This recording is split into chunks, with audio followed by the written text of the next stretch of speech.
All right, today we're diving into a case where the line between a terrifying story and a real-life horror show just completely vanishes. I mean, think about it for a second. It's a truly chilling idea, right? You see that badge, that uniform, and you're supposed to feel safe. But for so many young women in 1970s Florida, that symbol of safety was actually the deadliest threat imaginable. We're talking about the dark, twisted world of Gerard Schaefer, a cop who didn't just commit awful crimes. He wrote them all down and then had the nerve to claim it was all just a work of fiction.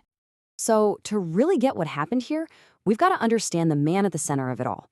And Gerard Schaefer, well, he was an absolute master of living a double life. I mean, look at this. On one hand, you've got these roles that scream trustworthy, police officer, school teacher. But underneath it all, a completely different story. Even back when he was a teenager, his classmates knew him as a creep. Later on, he actually got fired from a police job for using his authority to pressure women into dates. From the very beginning, that badge was just a tool for him. The first time Schaefer's mask really started to slip, the first time his violent world exploded into public view, was back in July of '72. And it's all thanks to the unbelievable bravery of two teenage girls. And just look at how he did it. It's classic predator behavior. The day before, while he's on duty, he plays the part of the good cop, warning them about the dangers of hitchhiking. He builds this fake sense of trust. So, of course, the very next day, when he's out of uniform, they trust him enough to get in his car. But then he drives them deep into a swamp, and that friendly act just disappears. He ties them to a tree, puts a noose over one of their heads, and tells them they're about to die. And this is just incredible. Nancy Trotter actually had a moment where she could have saved herself.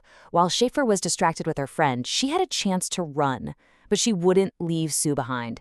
In this amazing act of courage, she managed to get Sue free, and they both just ran for their lives.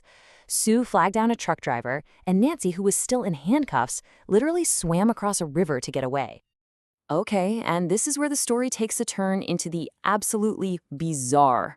Before he's even arrested, Schaefer picks up the phone and calls another deputy. And get this, he confesses. But listen to the words he uses. Not, "I've done something evil" or monstrous. He says, "I've done something foolish." His excuse?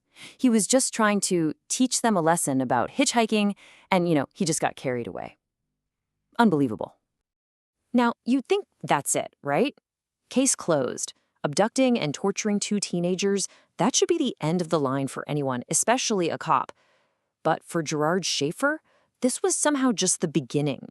That's right, Schaefer was arrested, but the system, unbelievably, let him out on bond. For 6 whole months, this man was just out, walking free while he waited for his trial. And for a predator like him, 6 months is a terrifying amount of time, an opportunity he was not going to let slip by. And when he finally faced the judge, the sentence was... Honestly, it's a joke. For what he did to Troder and Wells, he gets a plea deal for just 1 count of aggravated assault. And the judge calls him a thoughtless fool. A fool? For what he did. He gets sentenced to only 1 year in jail with a chance for parole after just 6 months. And what happens during those 6 months of freedom? Exactly what you'd fear. 2 more girls, Susan Place and Georgia Jessip, vanish. The last time anyone saw them, they were getting into a car with a guy who matched Schaefer's description perfectly. The system that was supposed to lock him up had instead let him loose to kill. But the disappearance of Susan Place and Georgia Jessip, that would be the beginning of the end for Schaefer. It led investigators to a discovery that finally revealed the true, sickening scope of his crimes. So, fast forward to April 1973. The girls' remains are found in a shallow grave. And the evidence there, it points right back to one man, Gerard Schaefer. By now, he's already in jail serving that tiny sentence. But this new evidence is exactly what the police needed to get a search warrant for his mother's house, where he kept a room that was always locked. And what they found inside that room, it's just a house of horrors. A killer's trophy room. They found personal items from so many missing women, jewelry from one, a passport from another, a driver's license. They even found human teeth. And then the smoking gun. More than 300 pages of his own writings describing sadistic torture and murder, all written from the killer's point of view. You see, his stories weren't just sick fantasies. they were practically instruction manuals for his murders. A line like this about doing doubles was an eerie echo of what happened to Susan Place and Georgia Jessip.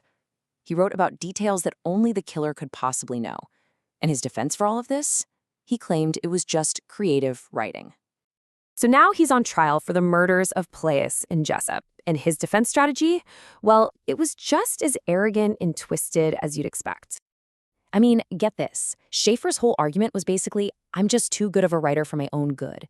He literally claimed he was being framed because his fiction was so believable. But the prosecution just laid out the mountain of evidence, the victim's belongings found right next to his stories, and of course, the powerful testimony from Troder and Sue Wells, the two women who actually survived him. And that's where this term comes from, killer fiction. It was his big idea, his claim that all these gruesome parallels between his writing and real-life murders were just one big, crazy coincidence. For the jury, though, it was crystal clear. His own words weren't fiction, they were confessions, a diary of a monster. So, in the end, the jury didn't buy it, not for a second. Schaefer was found guilty and got 2 life sentences. From behind bars, he never stopped writing, never stopped claiming he was innocent, and even bragged in letters about being a top serial killer. His story finally ended in 1995, when he was murdered by another inmate. The story of Gerard Schaefer is just a horrifying reminder that evil can be hiding right in front of us, behind a badge or a friendly smile. Even though he was only convicted for 2 murders, police believe he could be responsible for more than 30. And that's the thing that sticks with you, isn't it? It leaves you with this really, really unsettling question. How many other monsters out there have written down their crimes, passing them off as just another story?